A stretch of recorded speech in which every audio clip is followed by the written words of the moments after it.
महावीर स्वामी ने बहुत बड़ा अपने सर्वज्ञ ज्ञान के माध्यम से ये सूत्र दिया। तुम किस पर इतरा रहे हो? किसी पाप पर। किसी व्यक्ति के पाप कर्म का उदय आता है तब कहीं तुम्हें वो नौकर मिलता है, सेवक मिलता है।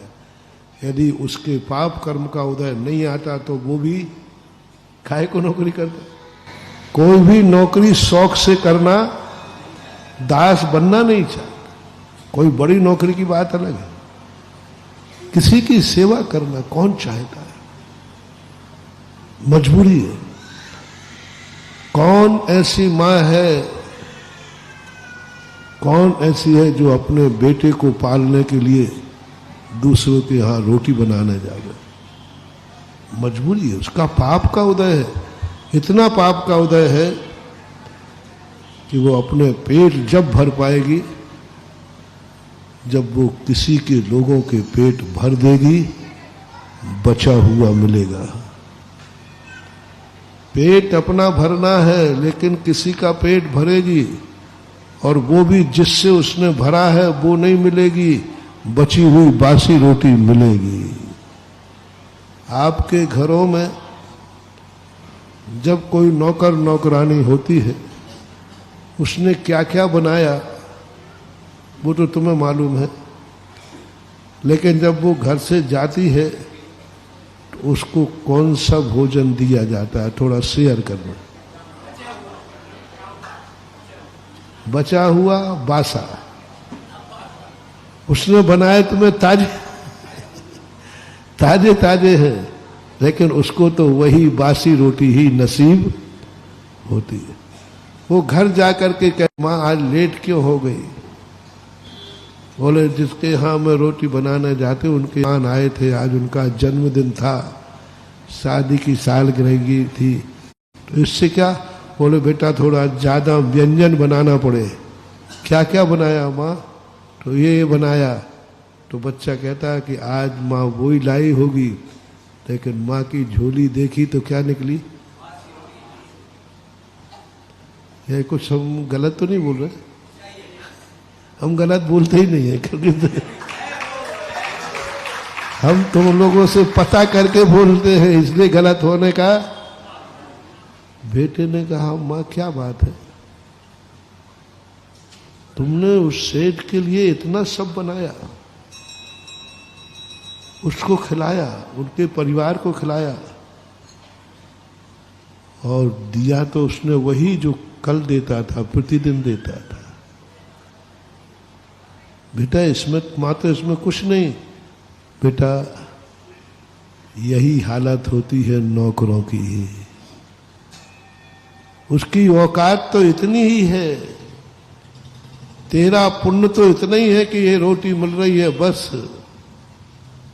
दूसरे के पुण्य को परिपाक करने वाली मां का पुण्य नहीं बढ़ने वाला। कितने लोग, कोई करना नहीं चाहेगा लेकिन करते। अब इसी बात को आपके लिए बहुत बड़ा पाप है, इसलिए